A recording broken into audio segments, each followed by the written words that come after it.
میں نے back ground music کی بات کرتی تھی نا، جو ہوا افیکٹ کر رہے ہیں، یہ میوزک ہے ہی نہیں. بار بار کہہ رہا ہوں یہ میوزک نہیں ہے. اتنی لوگوں نے گالیاں دی ہوئی اب پگھل گیا، لوگوں کو خوش کرنے والی باتیں شروع کر دی ہیں. خوش کرنے والی بات کر رہا ہوتا تو 99% لوگوں کے پازیٹیو کمنٹس آنے چاہیے تھے نا. کیا خیال ہے؟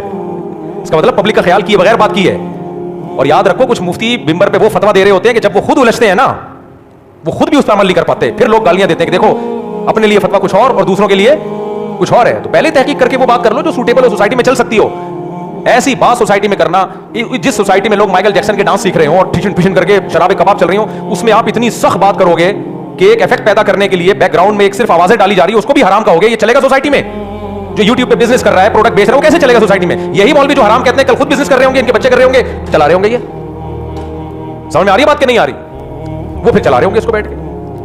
تو جب میں نے بول دیا وہ میوزک نہیں ہے، تو میوزک جب نہیں ہے تو پھر اس میں یہ ثابت کرو کہ میوزک ہے. وہ بھائی وہ آوازیں ہوتی ہیں افیکٹ پیدا کرنے کے لیے.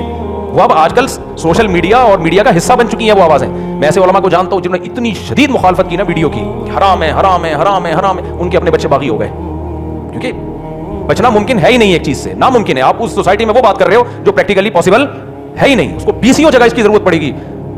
تو کیوں نہ پہلے تحقیق کر کے وہ بات کر دی جائے جس میں کیا ہو، جو گنجائش ہو، شریعت سے ملتی بھی ہو، ایسا نہ ہو کہ گنجائش نہ ملتی ہو. تو اس لیے کچھ لوگوں کو بہادری کا ایوارڈ لینا ہوتا ہے. وہ اتنی سخت باتیں کر رہے ہوتے ہیں کہ وہ سوسائٹی میں چلنے والی نہیں ہوتی، لیکن لوگ ان کو کیا کر رہے ہوتے ہیں، وہ بندہ یہ ہونا چاہیے جو کسی سے ڈرتا نہیں ہے. یہ بھی غلط ہے. اس کو بھی دین کو بیچنا کہتے ہیں. اور کچھ لوگ اتنی لچک پیدا کر دیتے ہیں دین کے اندر پبلک کا فیور لینے کے لیے کہ لوگ سارے ادھر ہی آ جائیں. یار یہ ہے سختی نہیں ہے اسلام میں. بھائی کیا نہیں ہے بھائی؟ جتنا اسلام میں جو چیز ہے اس کو دیکھو. اسلام میں 3 قسم کے حکام ہیں، وہ اچھی طرح سمجھ لو. کچھ حکام ایسے ہیں جو کبھی بھی حلال نہیں ہو سکتے. جو خالص سود ہے کبھی حلال ہو سکتا ہے نہیں. شراب حلال ہو سکتی ہے نہیں. نماز قضا کرنا جائز ہو سکتا ہے نہیں. روزہ معاف ہو سکتا ہے نہیں. ماں باپ کے ساتھ بدسلوکی کی اجازت ہو سکتی ہے نہیں. یہ کبھی بھی نہیں ہو سکتا. کچھ ایسے ہیں جو حلال ہیں جو کبھی حرام نہیں ہو سکتے، پکے ٹھکے. بیچ میں کچھ چیزیں ہیں شریعت نے لچک رکھی اس لیے کہ جب اسلامی حکومتیں ہوں، سارے نیک پرہیزگار ہوں، تو بھائی پھر اس میں سختی پر عمل کروایا جائے.